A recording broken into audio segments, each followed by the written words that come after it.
El mejor de los días, espero que estén bien. Por favor, solo confírmenme que me esté escuchando. Yo sí lo escucho. Buenísimo, gusto saludarla, buenos días. Igualmente, buenos días. Yo sí lo escucho, Lick. Gracias, buenos días. Yes. Buenos días, sí lo escucho, Lick. Gracias. Por favor, díganme Víctor, sí, no, Lick no me gusta, sí. Entonces, estoy compartiendo aquí, vamos a compartir aquí mi escritorio. Bueno, en el curso anterior hablamos de consultas y ahora vamos a trabajar con elementos un poco más avanzados como la parte de, ahora vamos a crear las tablas para empezar.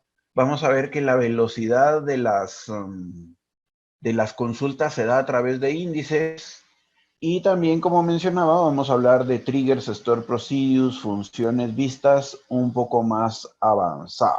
Contenido. Vamos a hacer una introducción. Esta introducción es muy similar a la primera. Le vamos a echar un vistazo ahí al desarrollo de bases de datos. En el módulo 2 vamos a diseñar e implementar tablas. Esto es lo que vamos a empezar a hacer el día de hoy. En el módulo 3 vamos a asegurar la integridad de los datos a través de constraint. Así se le llama a la parte esta de poder relacionar tablas, de hacer relaciones entre tablas.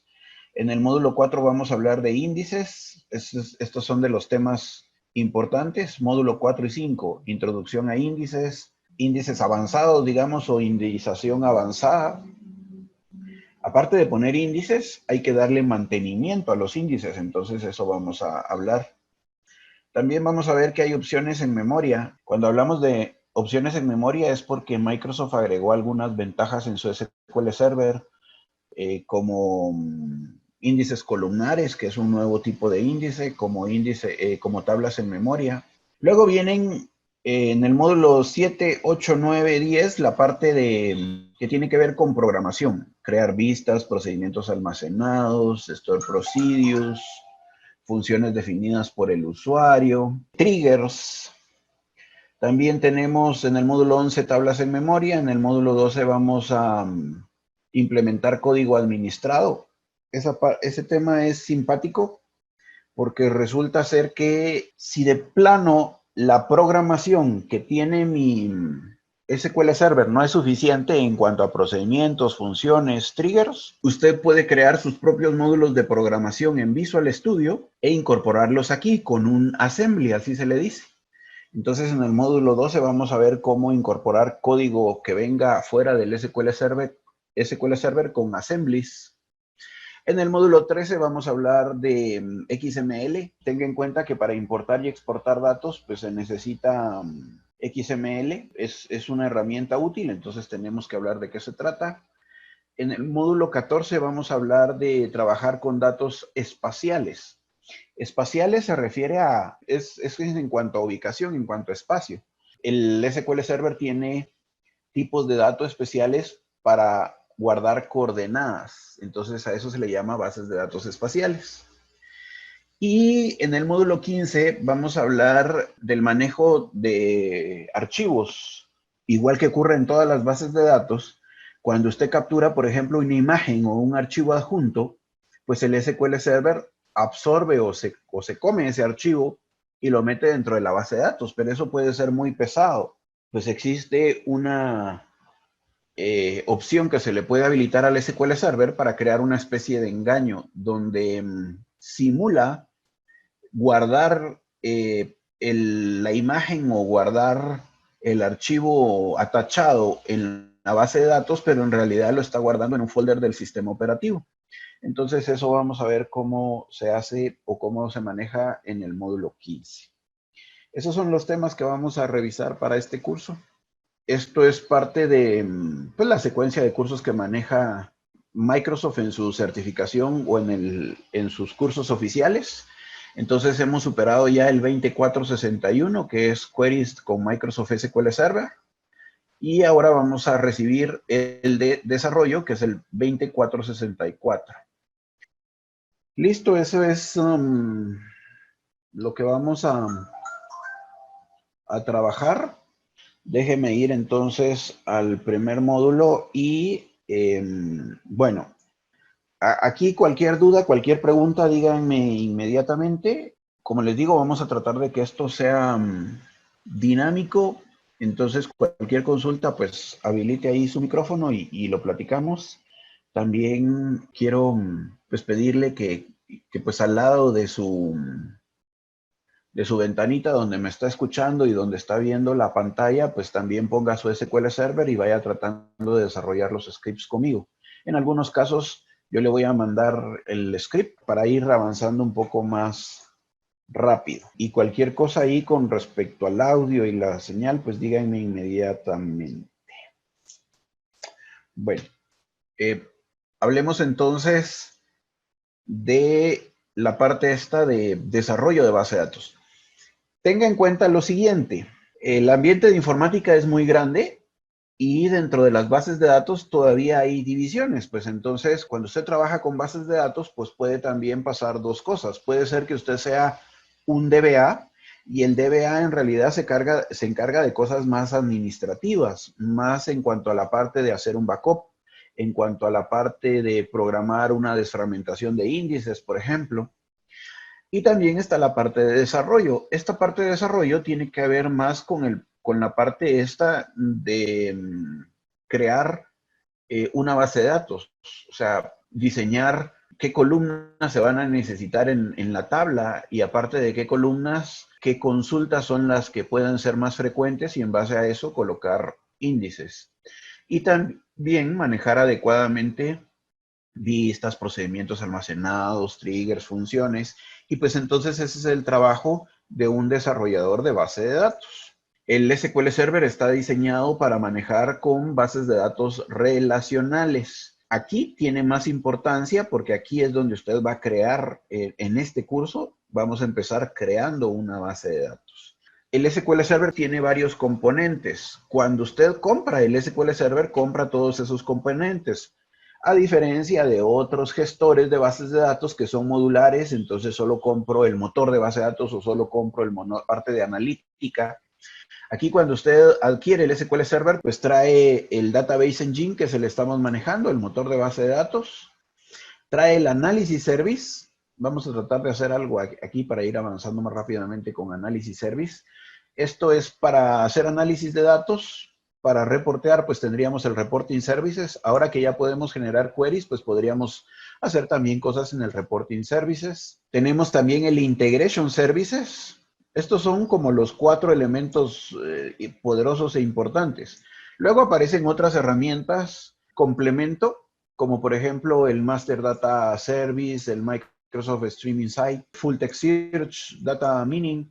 Por ejemplo, Full Text Search sirve para hacer búsquedas sobre catálogo de texto. Eso es porque en algún momento yo les contaba que la instrucción like es una instrucción muy lenta. Entonces hay algunas instrucciones que permiten hacer más eficiente búsquedas con texto.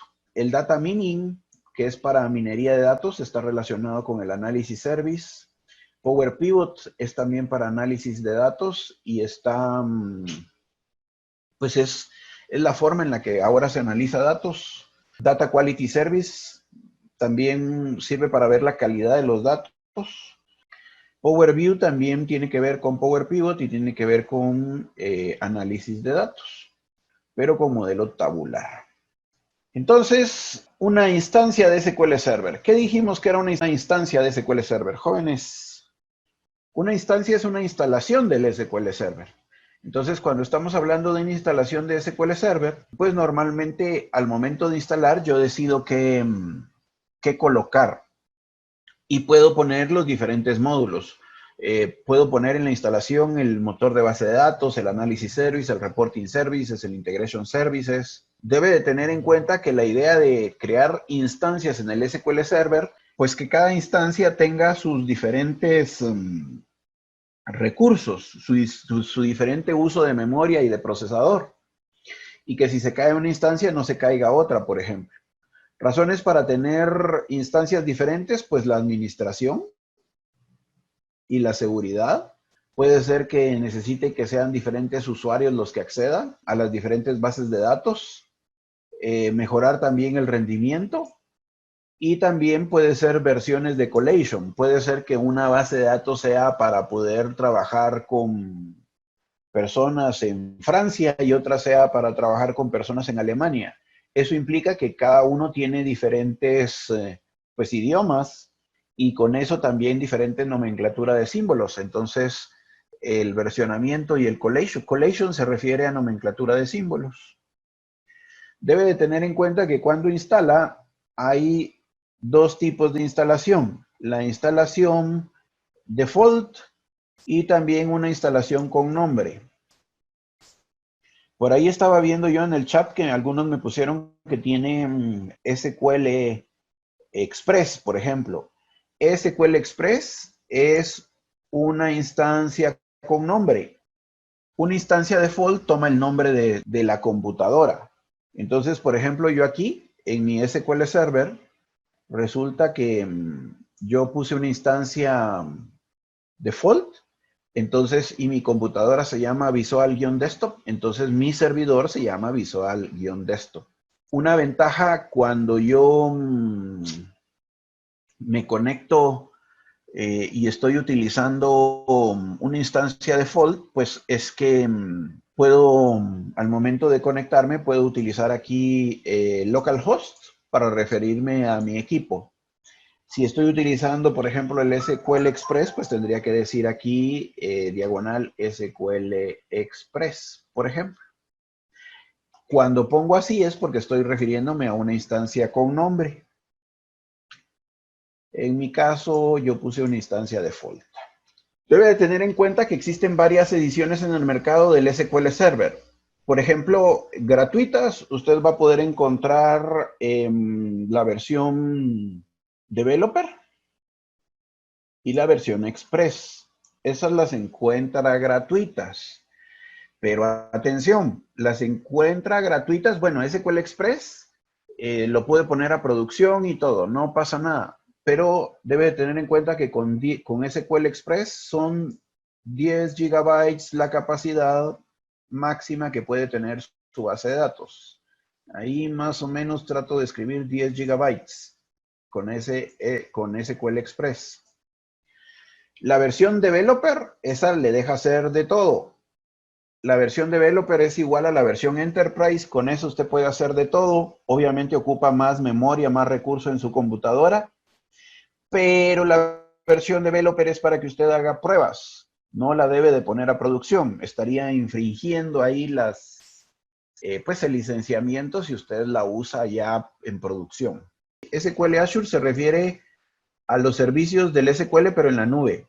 Hay otras versiones que la verdad es que son especiales. Hay una versión compact y también hay una versión web que es como para competir un poco con MySQL. Luego en la parte esta, ya versiones más poderosas, ya versiones licenciadas, pues tienen las versiones Core, que es la estándar, y Business Intelligence, y la Premium, así la super versión del SQL Server que trae todo, es la Enterprise. En el mercado, entonces, pues estas son todas las ediciones de SQL Server que han aparecido. Téngale en cuenta que aquí todavía se quedó corto, porque luego apareció la 2016. De hecho, ahí faltan la 16, la 2017 y 2019. Esas son las que tenemos actualmente.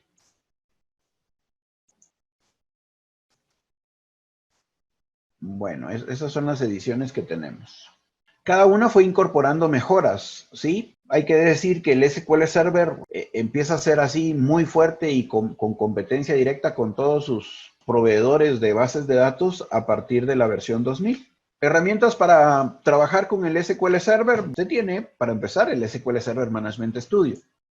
Pero pues obviamente hay que instalarlo. Voy a presionar aquí, voy a escribir aquí, por ejemplo, CMD para llamar a la línea de comandos. Y atención a que yo también desde línea de comandos, así tipo Linux, yo puedo conectarme a mi SQL Server. Entonces yo puedo venir y decirle, por ejemplo, OSQL-E. -E es para que se autentique por mi usuario y contraseña con el que me loguee a Windows. Entonces ahí, mire, yo ya puedo conectarme a mi SQL Server. Cuando aparece el prompt así con numeración, quiere decir que ya estoy conectado. Entonces yo le voy a decir, por ejemplo, use Norwind.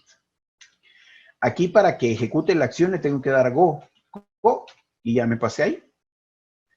Ahora le voy a decir, por ejemplo, select customer ID, company name, le puedo dar enter, contact name, country, from, customers, where customer ID igual a, por ejemplo, ALFKI. Y entonces para ejecutar la acción le escribo go, y me devuelve el dato. ¿Por qué necesito, y en especial en este curso, por qué necesito línea de comandos? Porque la línea de comandos evita el ambiente gráfico y es mucho más rápido. Por ejemplo, resulta ser que la computadora donde yo estoy trabajando ahorita con ustedes, pues es una computadora muy lenta. Mi computadora original se arruinó y entonces estoy trabajando con una computadora con un Core i5 de 4 GB de memoria RAM y eso es muy poquito. Entonces la máquina se pone muy lenta. Por ejemplo, desde aquí yo podría evitar el ambiente gráfico y ejecutar mis acciones mucho más rápido. El principal inconveniente es que de repente, pues si uno escribe mal, pues es medio incómodo. Aquí estoy utilizando las flechas del teclado para ir cambiando cosas, pero de repente, pues a través de la línea de comandos es como medio feo.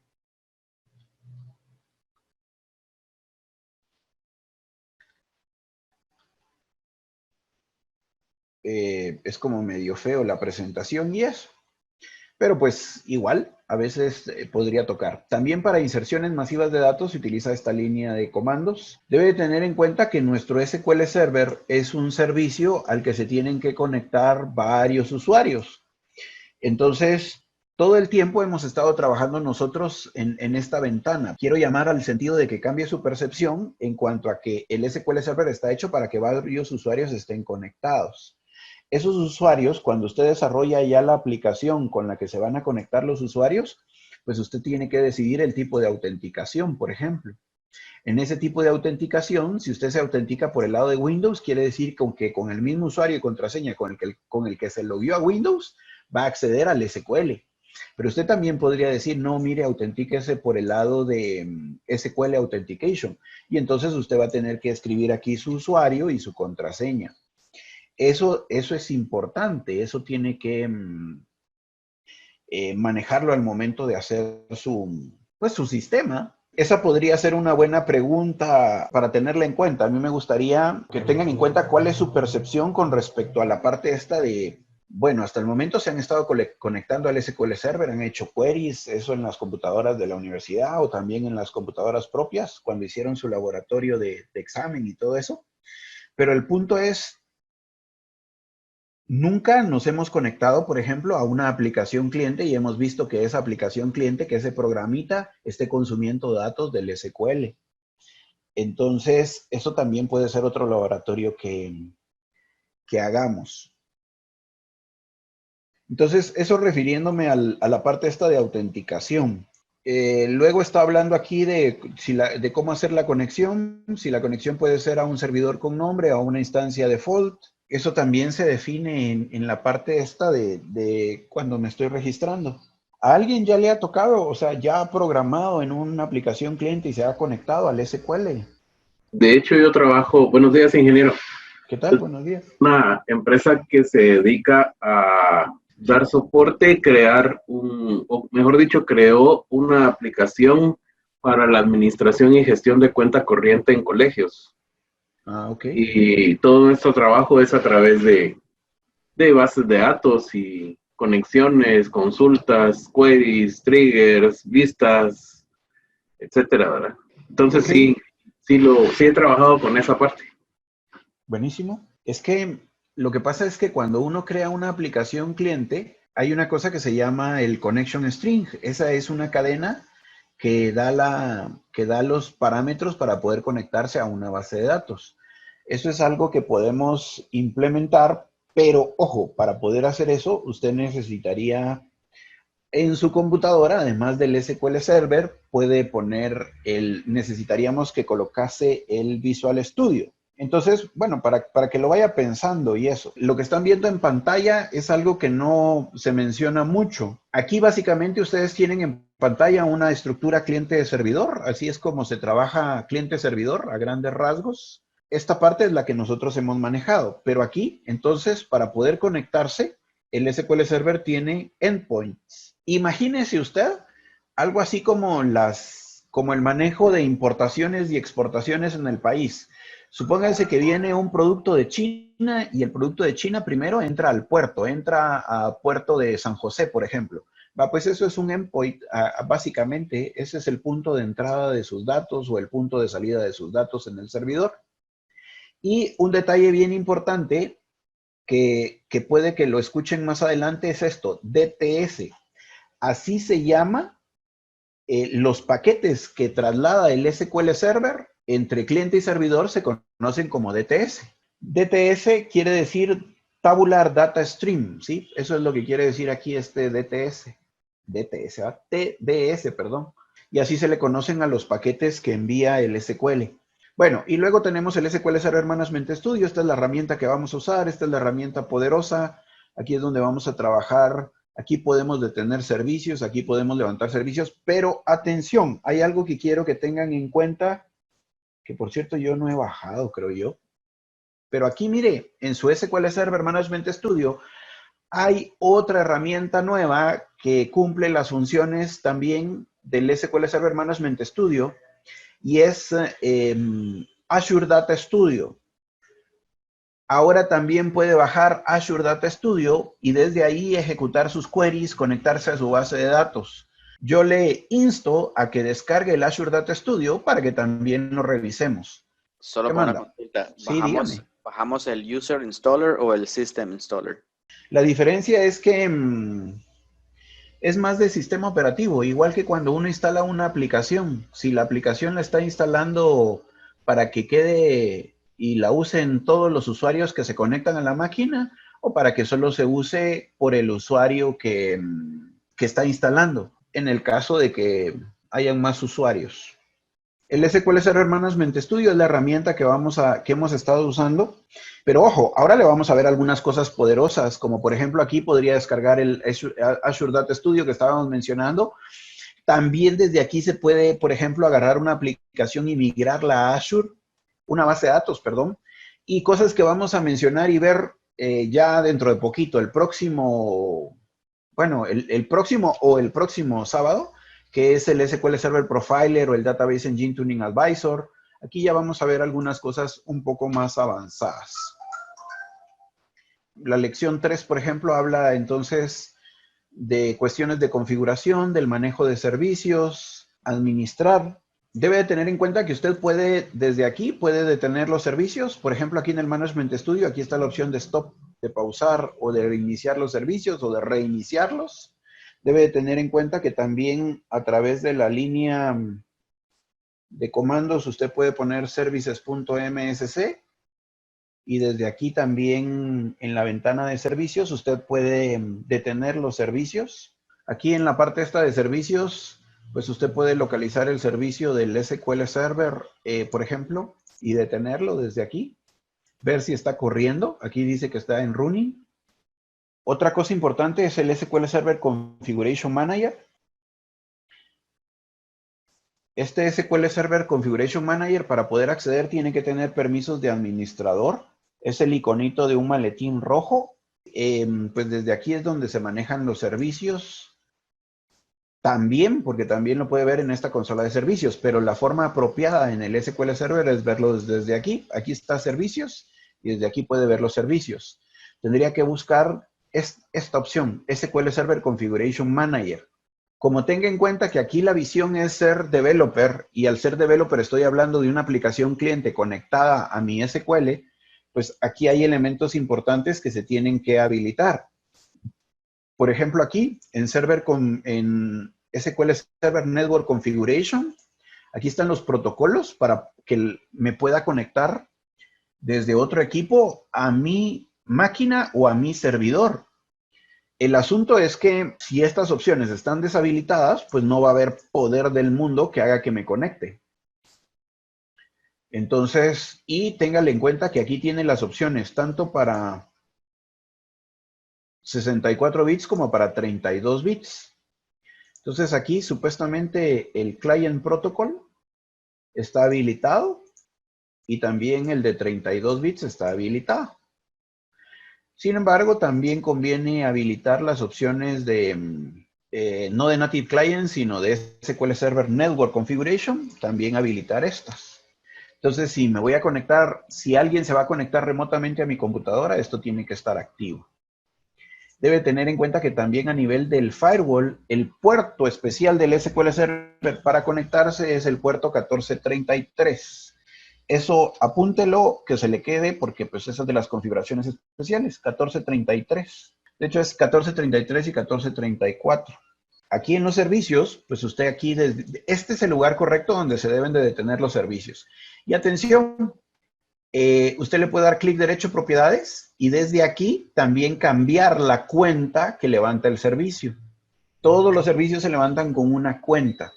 Cuando usted instala el SQL, pues en la instalación usted debe decidir qué usuario va a levantar los servicios y ese es el que se asigna aquí. Desde aquí lo podría cambiar si cuando instaló no lo puso apropiadamente, digamos. Tenga en cuenta que usted también puede manejar alias. Puede manejar alias a nivel del servidor, puede manejar alias a nivel de protocolos. Algunas veces los alias se usan para evitar que el usuario descubra realmente el nombre real. Y luego aquí está mencionando, por ejemplo, las herramientas que vamos a estar usando. Bueno, estas son las que ya le mostré y que vamos a ver próximamente. Profiler, el SQL, el Database Engine Tuning Advisor. Y hay otras herramientas como el Reporting Service Configuration Manager, el Data Quality Service, el SQL Server Error and Usage Reporting. Estas son herramientas complementos a su SQL Server. Management Studio, perdón. Bueno. Pues ya metámonos a la parte esta de creación de... Ya propiamente empezar a trabajar con el SQL. Para empezar a trabajar con el SQL, entonces nuestro primer tema es el siguiente. Nuestro primer tema es que vamos a hablar de creación de una base de datos, creación de tablas. Para empezar, cuando usted crea una base de datos, déjeme tratar aquí de dibujar una base de datos. La base de datos se representa con un cilindro. Entonces, siempre que hablemos de una base de datos, pues la representamos ahí con un cilindro. Bueno, qué sé yo, digamos ahí que ese es un cilindro, ayúdeme usted con su imaginación. ¿Y qué es lo que quiero hacer? Lo que quiero mostrarle aquí es que, bueno, para empezar, usted debe de tener en cuenta que su base de datos tiene por lo menos asociados dos archivos. Un archivo o un file group, tiene archivos de file group. Y el file group predeterminado se llama primary. O sea, cuando usted crea una base de datos, el grupo predeterminado que ya viene se llama primary. Y luego tiene archivos de log de transacciones. Entonces, cuando usted crea una base de datos, tiene que haber esto. Y resulta que este grupo primary, entonces, pues ya tiene asociado, por lo menos tiene que tener asociado un archivo. Igual el log de transacciones.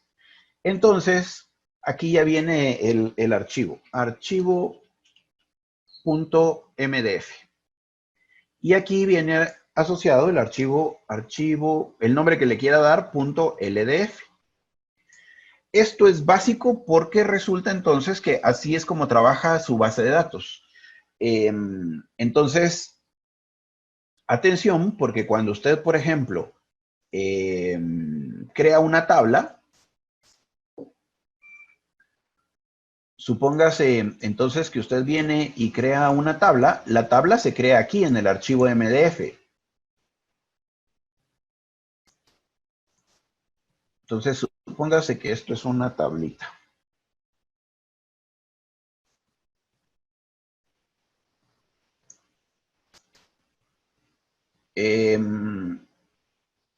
Bueno, ahí está creada mi tabla, digamos. Imagínense que esa es una tabla ahí. Entonces, lo que yo quiero mostrarle ahorita es que cuando viene un usuario y este usuario, por ejemplo, quiere insertar datos a una tabla, pues resulta entonces que ese usuario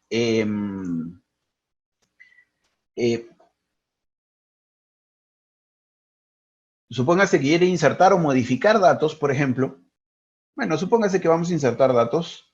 Bueno, primero, la tabla se carga una copia a algo que se llama caché.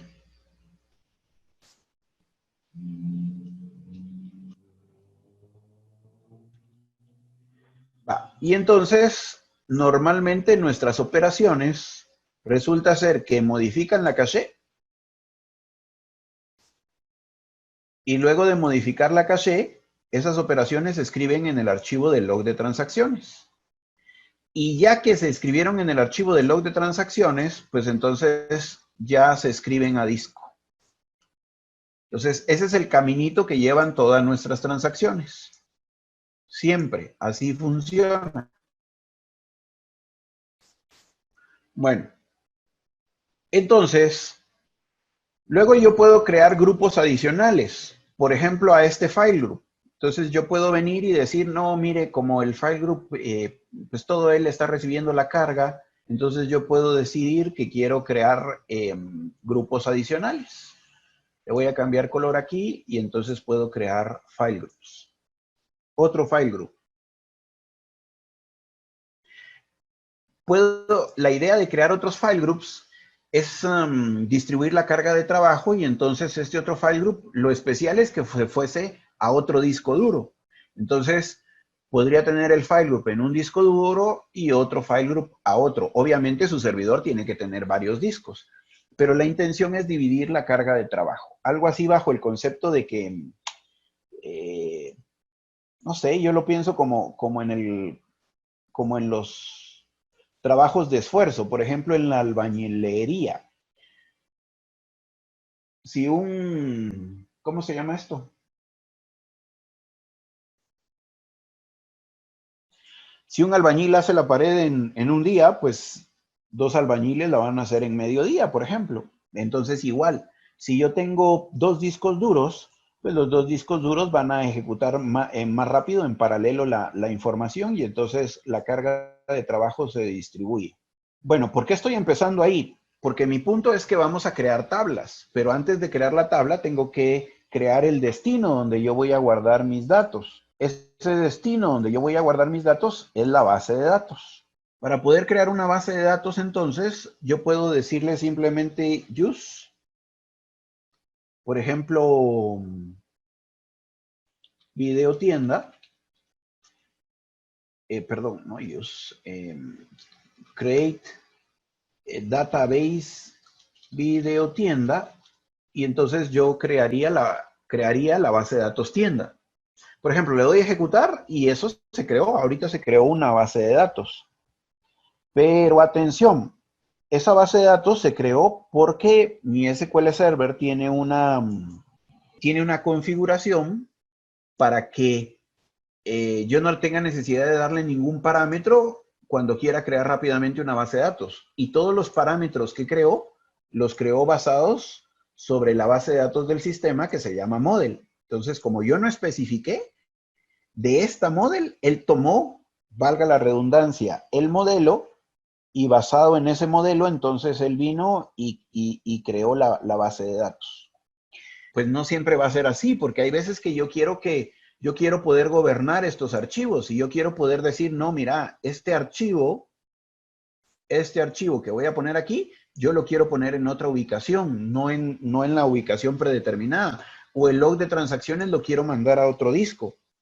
De hecho, cuando se tiene la oportunidad de tener varios discos en el servidor, la primera regla o recomendación es que estos archivos estén en discos duros diferentes. El log de transacciones se manda a un disco duro y los archivos de base de datos a otro. Entonces, si yo quiero borrar una base de datos, pues le doy drop database, video tienda, y ahora voy a borrar la base de datos porque la quiero crear, pero la quiero crear a partir de yo definir mis propios parámetros.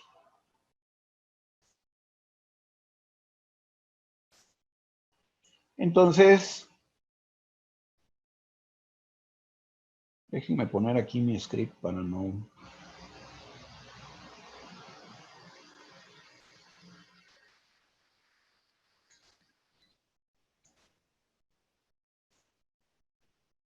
Entonces, yo puedo crear una base de datos especificando propiamente mis parámetros. Esto es básicamente el script que crea una base de datos. Cuando creo la base de datos, entonces le tengo que especificar, asociar un archivo al grupo primary y un archivo para el log de transacciones. Siempre trabaja de la misma manera. Entonces, cada archivo debe de tener un nombre lógico, un path físico, un tamaño inicial, un tamaño de crecimiento y algunas veces se le puede poner un max size. O sea, yo podría incluir aquí un max size. Pero el problema del max size es que estoy limitando y cuando tope, la base de datos ya no me va a permitir meterle datos. Entonces, pues yo quiero que poderle meter datos a la base de datos siempre, ¿verdad? Entonces, por eso no hay necesidad de hacer esto de ponerle un max size. Esta entonces sería la creación de mi base de datos.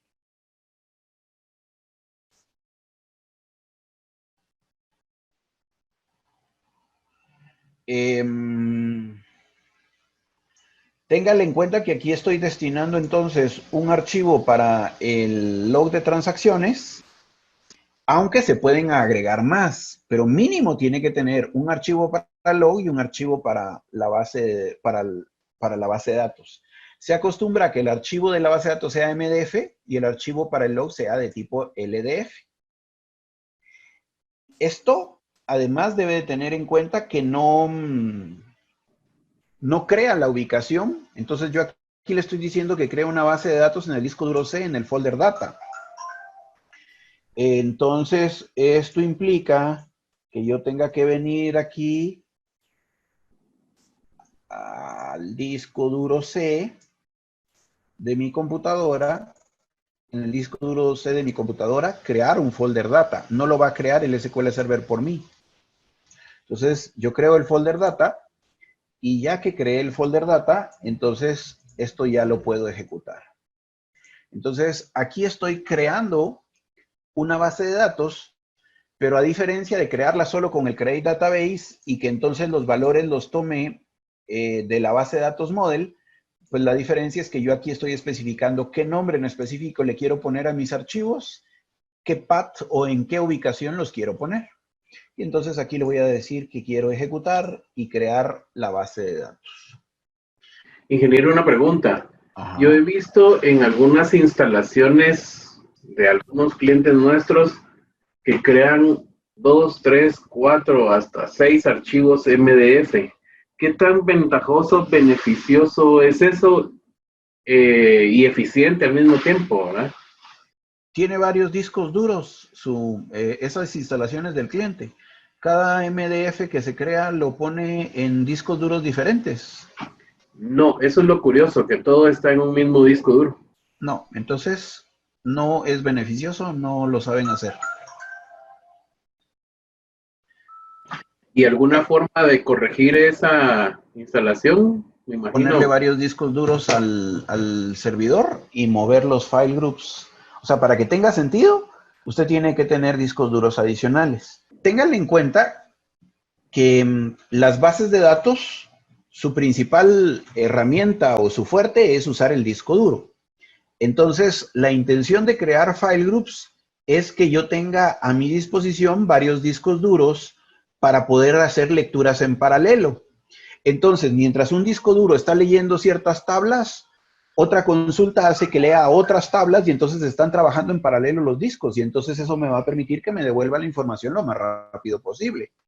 Incluso cuando ya se ven herramientas avanzadas de, pues, análisis avanzado, de las bases de datos, incluso ¿cómo se llama esto? El disco duro es un plato.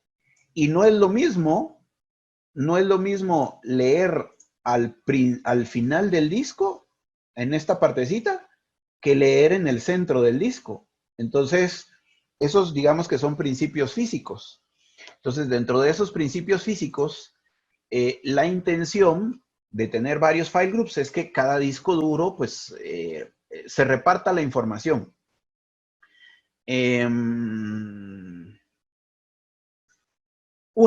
Si tengo varios file groups, una posibilidad sería, bueno, entonces pongámosle varios discos y repartamos los file groups en esos discos. Si de plano no hay plata para conseguir varios discos, pues entonces lo que hay que hacer es juntar todo en un solo file group. Lo que habría que hacer ahí es como indagar más en cuál fue la razón. Puede ser que el desarrollador de la base de datos,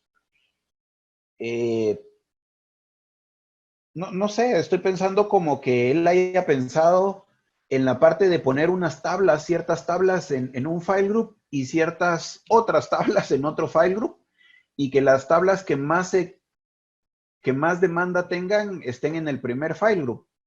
De todos modos, insisto, si no hay discos duros diferentes no tiene mucho sentido, pero habría como que encontrarle la lógica. Tal vez una lógica podría ir en el sentido del backup. Puede ser que esas tablas de mayor demanda le saque backup más periódicamente que a las otras tablas. Entonces, esa puede ser una razón de hacer una división de file groups. Encontrar que hay más backups periódicos para el primer file group que para el segundo.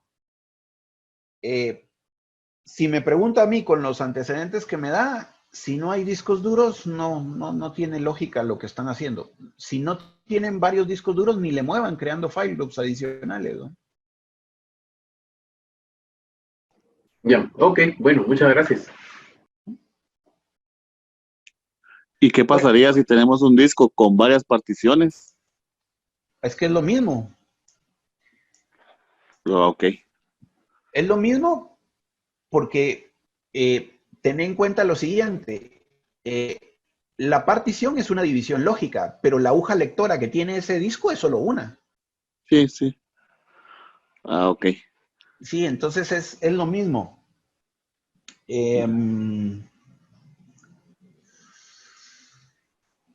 Entonces, ojo con esto, porque aquí ya creé mi base de datos y ese es el paso que quería mostrarles. Pero entonces, incluso desde el principio, la recomendación es, mire, mande este log de transacciones a un disco duro y esta otro a otro disco duro. ¿Por qué? Por este mismo dibujito que les hice aquí. Porque justamente estas flechas rojas que hice aquí va a ser el modelo que va a estar trabajando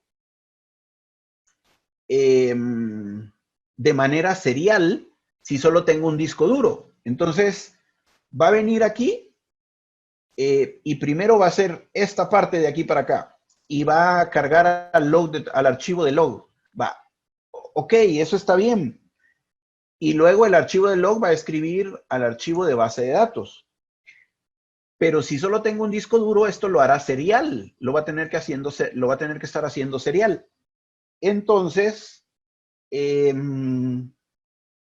si yo guardo en discos duros diferentes, voy a tener la posibilidad de que esta parte, este proceso donde ya escribe al archivo del MDF, no necesariamente lo haga en paralelo, o mientras él esté escribiendo aquí, ya hayan otras lecturas que él esté haciendo, mandando al archivo. Entonces, pues sí, definitivamente las bases de datos se benefician de tener varios discos. Otra cosa es conocer las velocidades de los discos. Tengan en cuenta que no todos los discos revolucionan a la misma velocidad. Bueno, giran pues a la misma velocidad. Entonces, dependiendo de eso, el comportamiento es diferente. Aquí también hay que incluir otro factor, solo como comentario. el último, yo les decía hace un momento, mire, si solo tiene un disco duro, pues déjelo como está, ni le mueva. Pero es que esto también aplica hoy en día mucho a las empresas que tienen equipos virtuales. Existen muchas empresas que tienen SQL servers en máquinas virtuales, trabajando con Hyper-V o con VMware. Y pues entonces ahí también no aplica mucho pues la máquina virtual solo la tienen en un solo disco, entonces ahí pues dejen toda la configuración como está. ¿Algo más? ¿Alguna otra pregunta ahí?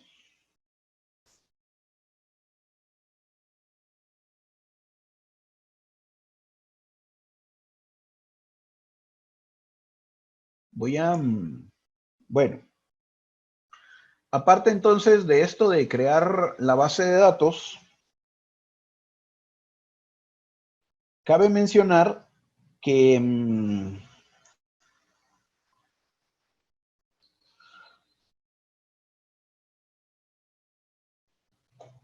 cuando usted crea la base de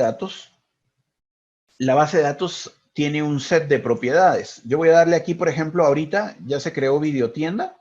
A veces para que se muestre aquí en el explorador de objetos le van a tener que dar refresh.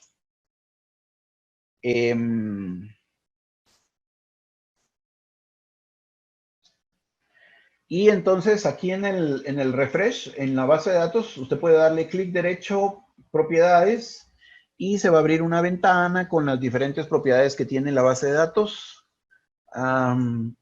Aquí, aquí es mi máquina la que no está haciendo lo correcto.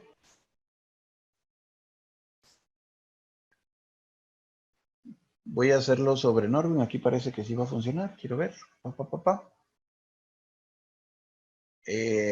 Aquí es problemas de mi máquina, no es por el...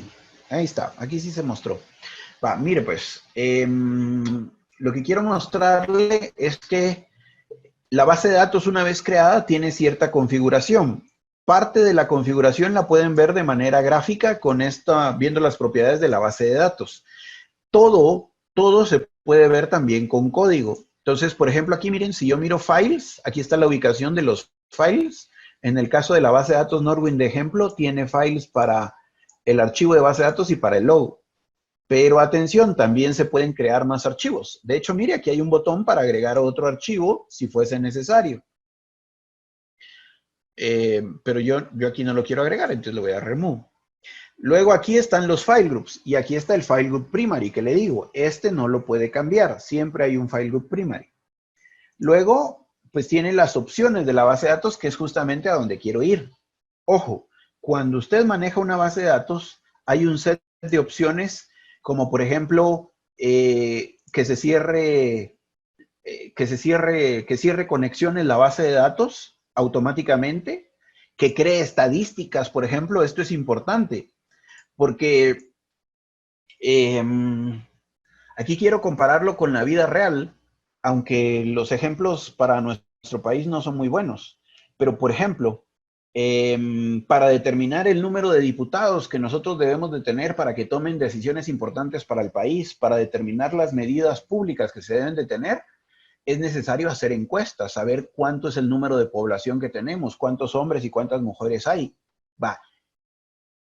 Esas estadísticas que se toman, digamos, a nivel nacional, son exactamente el mismo concepto a nivel del SQL. El SQL, para saber qué índices son más eficientes, qué consultas son las que más se usan, qué tan denso o qué tan selectivos son los datos, toma estadísticas. Entonces las estadísticas deben de estar activas. Aquí, por ejemplo, está activo Auto Create Statistic. No están activas las estadísticas incrementales, pero sí está Auto Create Statistics. AutoRank en este caso sirve para reducir el tamaño de la base de datos, Auto Update Statistic. Entonces, usted tiene un montón de propiedades que le ayudan a que trabaje adecuadamente su base de datos. Muchas de esas propiedades las puede ver de manera gráfica, pero usted también puede ver esto de manera con código. Entonces usted aquí puede decir, por ejemplo, revisar opciones de la base de datos. Y entonces usted puede ver, por ejemplo, un database properties. La función que veíamos hace un ratito de crear, de reducción. Aquí, por ejemplo. Esta opción de auto ring. Ya la perdí. Aquí.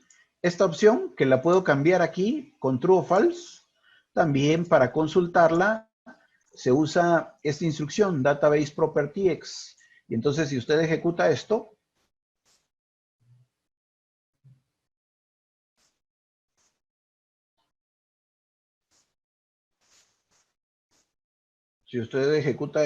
entonces va a ver que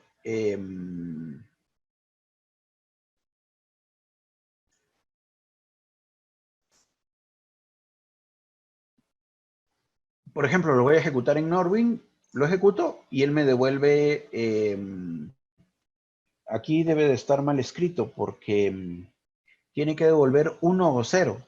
Si está en 0 es que no está activo, o si está en 1 es que está activo. Aquí me devuelve nulo porque estoy consultando una base de datos ventas que no existe. Entonces aquí tendría que decirle Norwin. Ahora sí voy a ejecutar. Ahí está en 0. Entonces yo debo de poder cambiar esa propiedad. Alter database Norwin.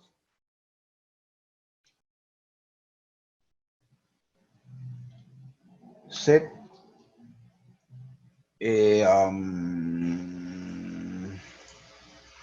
solo déjeme averiguar.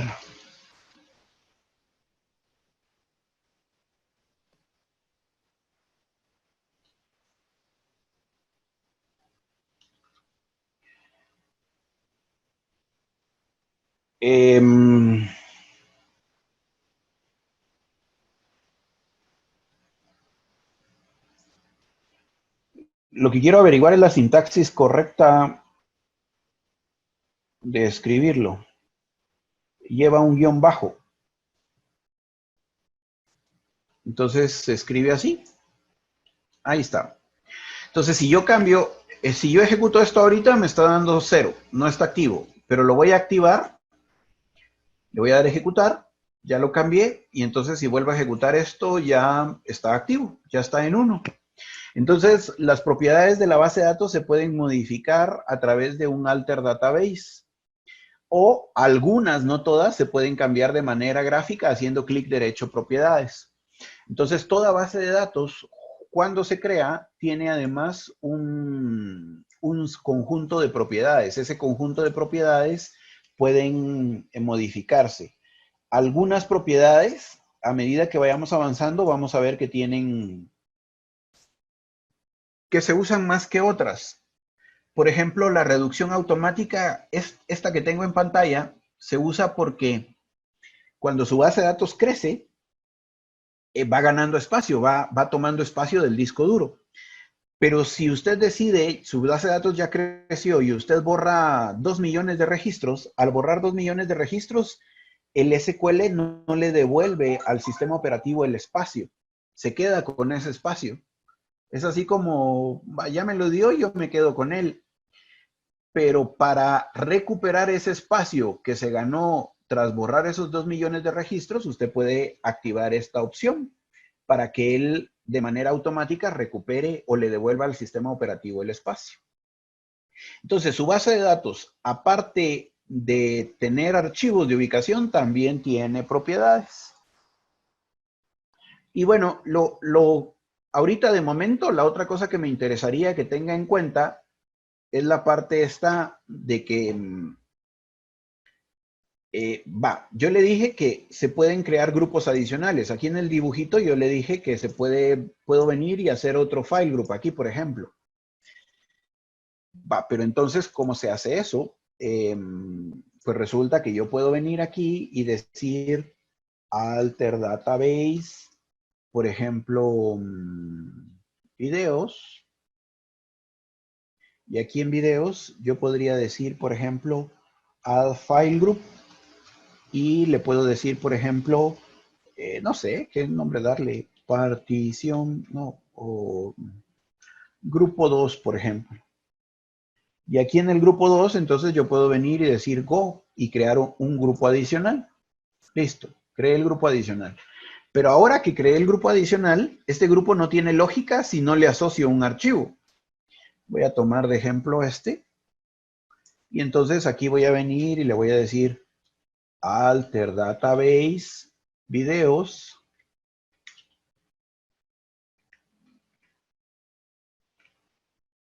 add file,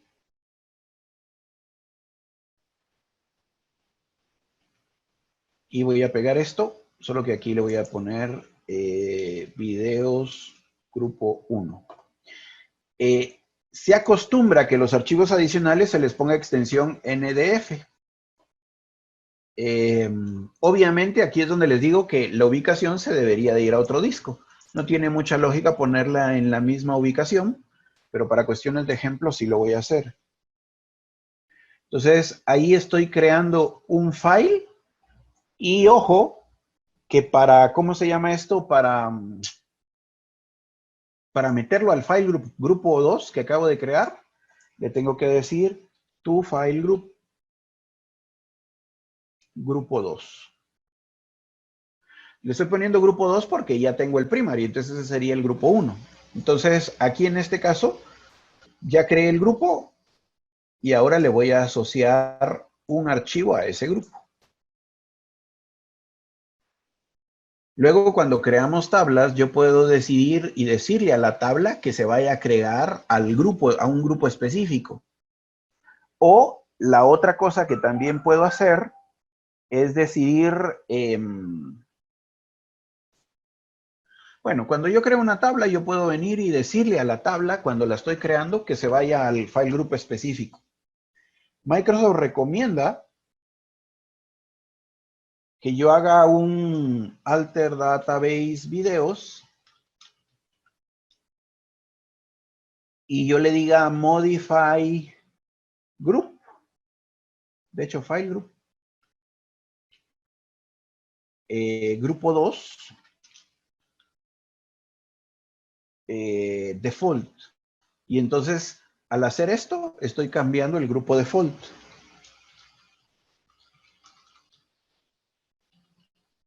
Es decir, cuando creo objetos, esos objetos, cuando cree tablas, vistas, procedimientos almacenados, esos objetos, si cambio el grupo, se van a ir a crear, se van a ir a poner a este default. Entonces, esa es una forma en la que yo puedo saber hacia dónde estoy direccionando mis datos. Entonces, con el ejemplo que nos planteaban ahí, yo sí puedo, cuando estoy creando las tablas, puedo decir, esta tabla quiero que se vaya a crear al file group 2 y el file group 2 yo sé que lo creé en un disco duro. Entonces, yo sí puedo saber qué objetos están almacenados en los archivos de la base de datos, de acuerdo al file group donde los ubique. Entonces, aquí yo solo tendría que ejecutar esto para que él cambie el valor default. Bueno, esto me va a servir más dentro de no ahorita, sino en otro tema cuando hablemos de tablas particionadas. Entonces, bueno, preguntas de esto, de los file groups y eso. Ingeniero, yo tenía una pregunta con el tema de isAutoShrink. Ajá, dígame. Mencionó de que la base de datos no devuelve el espacio utilizado al menos de que eso esté activado, ¿verdad? Ajá. ¿El orden es activarlo primero y después eliminarlo? ¿O si uno lo elimina y después lo activa, igual devuelve el espacio? Si uno elimina datos, me está diciendo. Ajá. No importa. No importa porque esta opción automática lo que va a hacer es, póngale cada cierto tiempo, el SQL va a revisar, tengo espacio de sobra, lo voy a entregar a mi sistema operativo. Entonces no importa si borró antes o después, si esta opción está habilitada y él detecta que hay espacio que él puede devolver, lo va a devolver. Ok. Eso es algo así como que usted pone, realmente lo que usted está haciendo aquí es poner a un inspector a que vaya a chequear. ¿Sabe cómo es esto? Algo así como que usted contrata una camioneta para llevar a un grupo de gente, pero luego sube a esa gente y después se da cuenta de que eran muy poquitos. Entonces, mire, muchacha, cámbiense de camioneta, vamos a ir a una más pequeña. Eso es lo que está haciendo esto. Es un supervisor que cada cierto tiempo revisa, tengo espacio, entonces reduzcámonos y entreguemos ese espacio al sistema operativo. Ahorita que usted menciona ese tema, este tema es bastante importante, porque pues si no, la base de datos crece a veces en tamaños que nos pueden complicar el espacio.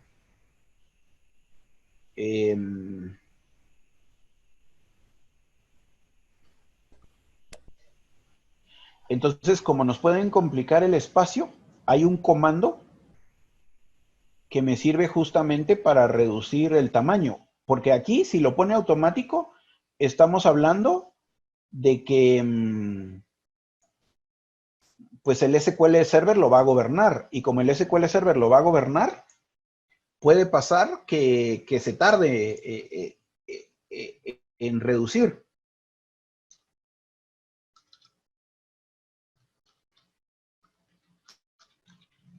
Entonces usted puede intencionalmente reducir el tamaño de una base de datos con este comando que le pongo en pantalla.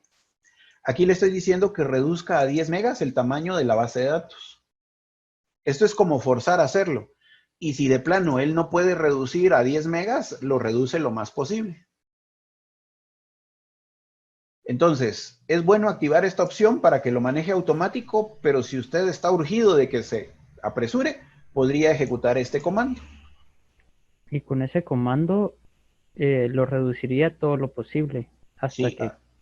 o sea, póngale, si su base de datos es más de 10 megas, él va a tratar de reducirlo. Si puede, lo reduce a los 10 megas, pero si no, lo va a reducir lo más posible. Ahora, De igual manera, si la base de datos vuelve a crecer y permite que siga creciendo, o sea... sí, no se estanca. Ok. Eso solo es como una reducción para ahorita. Lo que pasa es que fíjese que ahí hay más temas de fondo que ver. O sea, digamos que yo ahorita le estoy diciendo, mire, con ese comando que le estoy poniendo en pantalla, esto se reduce, su base de datos se reduce a 10 megas o al tamaño, o si no lo puede reducir a 10 megas, lo reduce lo más posible. Eso es lo que yo le estoy diciendo aquí ahorita. Pero hay cuestiones de rendimiento donde algunas veces no necesariamente por reducir va a ser mejor. Porque, póngale, usted está en su casa y ya tiene un espacio, usted ya tiene ahí la sala, la cocina, el comedor, y viene alguien y le dice, no, aquí estás usando mucho espacio, comprimite, y entonces de repente le quita un cuarto de su casa. Pero entonces, al quitarle ese cuarto de su casa, usted se quedó así como incómodo, quedaron cosas amontonadas. Entonces, poco a poco, usted va a ir, no quepo, metámosle cosas a ese cuarto que nos habían quitado, y entonces usted vuelve a llenar el espacio. A lo que me refiero es que exactamente pasa igual con la base de datos. Resulta que usted puede reducir la base de datos, pero luego viene el SQL y dice, no, mira, aquí no quedó cómodo, y entonces él empieza a ampliar el espacio. Esa ampliación de espacio puede ser que sea un gasto de rendimiento, puede ser que la base de datos no es que haya mejorado con reducir el espacio, sino la puso a trabajar y entonces se puso un poco lenta en lo que él volvió a ganar espacio. Entonces, yo le doy en pantalla el comando que hace la acción. No le estoy evaluando si vale la pena o no hacer esa reducción. Eso ya sería otro tema. Ok, muchas gracias. ¿No a usted? ¿Algo más? ¿Otra pregunta? ¿Algo más por allí?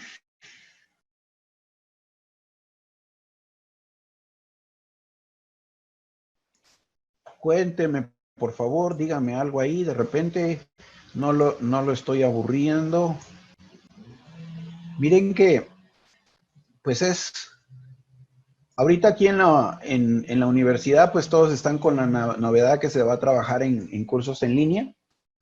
Yo tengo, pues ya tengo bastante tiempo de estar trabajando con estos cursos en línea y me han pasado diferentes cosas. Dentro de esas diferentes cosas, había hace como tal vez hace unos 10 años, manejábamos exactamente igual que estamos haciendo ahora. El curso lo manejaba, solo que lo manejábamos de 7 a 10 de la noche. Entonces, pues la gente llegaba de trabajar de sus hogares, ya a su hogar y todo eso. Alguna vez me pasó que alguien, pues ya estábamos en un tema avanzado ya para terminar la clase y de repente se durmió, pero dejó activo su micrófono, entonces empezó a roncar. Entonces fue así como incómodo y gracioso que de repente estaba ahí roncando en la reunión. Hubo que apagarle su micrófono. Yo no quiero que pase esto ahora, ¿sí? Entonces, pues hábleme. Si no está siendo tan activa la clase y eso y lo estoy durmiendo, pues hábleme, dígame, cuénteme. Así que preguntas, comentarios.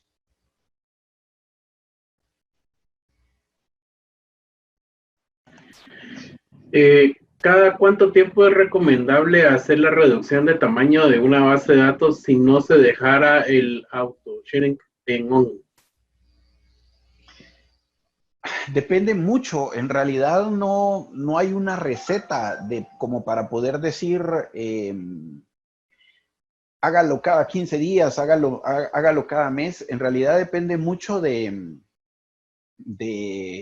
la data que se esté manejando. Justamente hace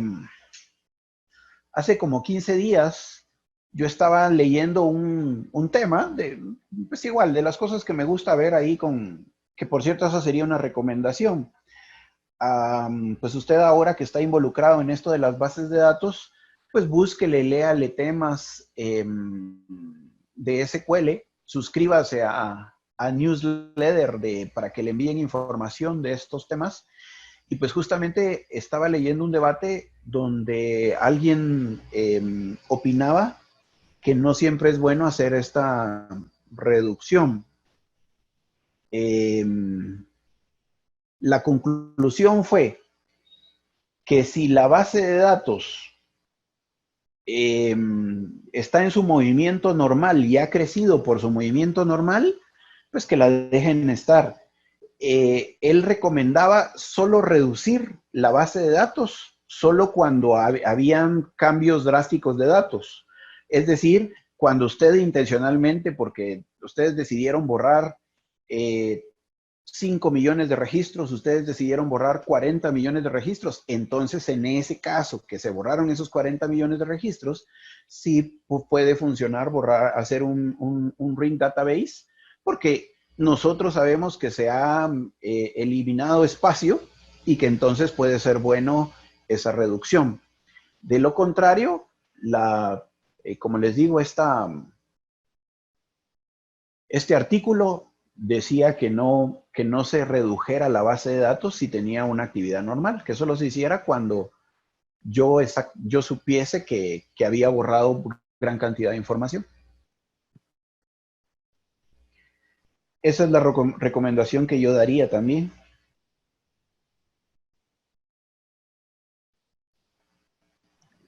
Ya veo, ok. Sí, lo que pasa es que ahí he detectado que algunas bases de datos están como muy grandes, sobre todo los archivos de log. Entonces, para minimizar tamaño, pues era que preguntaba esto, ¿verdad? Ok, va, pero ahí me está hablando de otro tema que también es interesante y que ahí tiene razón. Lo que pasa es que, por lo que me cuenta, pareciera que no hay estrategias no hay una administración de base de datos ahí con su cliente, por ejemplo. Porque el log de transacciones, para poder reducirlo, lo correcto es hacerle backup. Entonces debería haber una estrategia de hago backup del log y cuando hago backup del log, el backup se limpia. Y después de que el backup se limpia, entonces ya lo puedo reducir. Entonces, ese es un caso diferente, porque ahí estamos hablando de específico del log.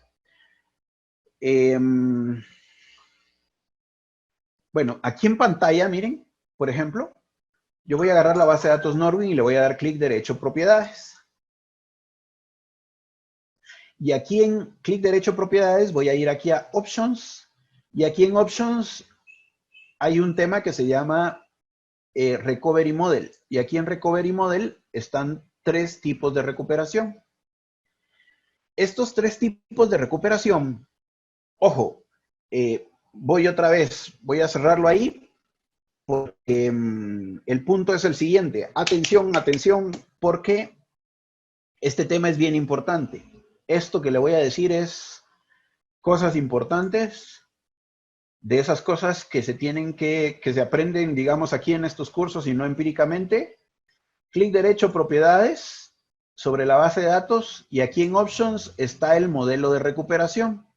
Ese modelo de recuperación, que puede ser full, bootloaded o simple, se refiere a cómo se va a comportar el log de transacciones. Si usted pone full, eso quiere decir que este señor, en este dibujito que yo le hice, eso quiere decir que este señor de el archivo de log va a guardar toda actividad. Usted hace un insert, hace un update, borra 1000 datos, todo lo guarda el log de transacciones cuando el modelo de recuperación se pone en full. Eso implica que usted tiene seguridad, digamos, en el sentido de que toda actividad que pasó en el SQL Server la guardó el log de transacciones. Pero el problema entonces es que este archivo creció y crece. Entonces también tiene que haber una estrategia de limpieza del log. Y esa estrategia de limpieza del log implica que para limpiarlo, valga la redundancia, usted tiene que sacarle backup. Y después de sacarle backup, el mismo backup limpia el log. Y entonces, si en ese momento el SQL Server no reduce el archivo, pues usted ya podría correr una instrucción para reducir el archivo. Pero primero le tiene que hacer backup. Ahora, el modelo full guarda todo, absolutamente todo. Pero también tiene una opción así como más...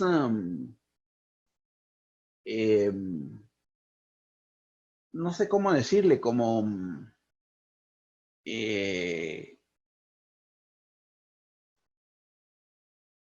este bootloader lo que hace en este caso es que también guarda la información, pero guarda bloques de cambio.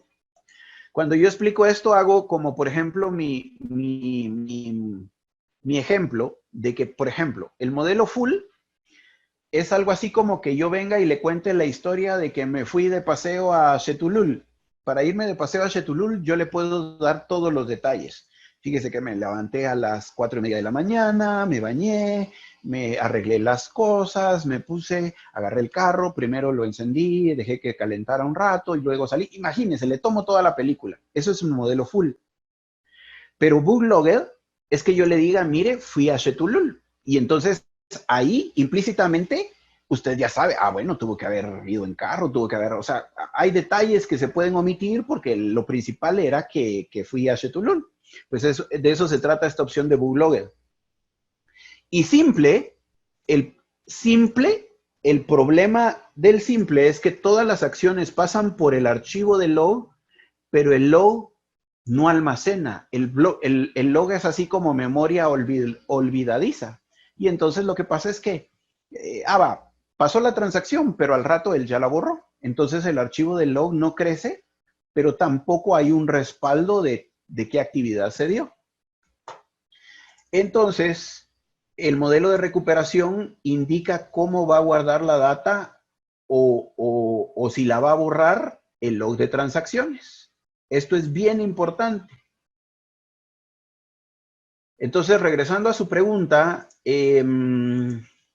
puede ser que el modelo de recuperación de la base de datos en sus clientes esté en full y entonces eso esté haciendo que guarden toda la data en el log y entonces ahí lo que hay que hacer es poner una estrategia de limpieza del log. Este tema es muy importante. También hay otro tema que nos va a servir más adelante aquí que se llama el nivel de compatibilidad. esa es otra historia que les voy a contar después. Ahorita, esta es bien importante. Esto es bien importante para la base de datos, saber cómo es el modelo de recuperación. Y esto afecta cómo se comporta el log de transacciones. ¿Preguntas? ¿Algo más? ¿Hay alguna opción o alguna ventana que me diga cuánto espacio está utilizando que realmente esté como vacío, como los 40 millones de registros que acabo de borrar? No, lo que usted sí puede hacer es darle un sphelp db Norwin, por ejemplo. Y entonces usted puede ejecutar aquí y ver cuánto tamaño tienen sus archivos. Este es el tamaño de mis archivos y este es el tamaño y el crecimiento. Eso sí puede ver. Pero de ese tamaño, ver cuál es el que está vacío o no. Ok, gracias. Entonces, aquí hemos creado nuestra base de datos. Debe usted tener en cuenta que, bueno, una vez creada la base de datos, ahora nosotros tenemos que crear objetos dentro de esa base de datos y para eso es entonces la parte de creación de tablas.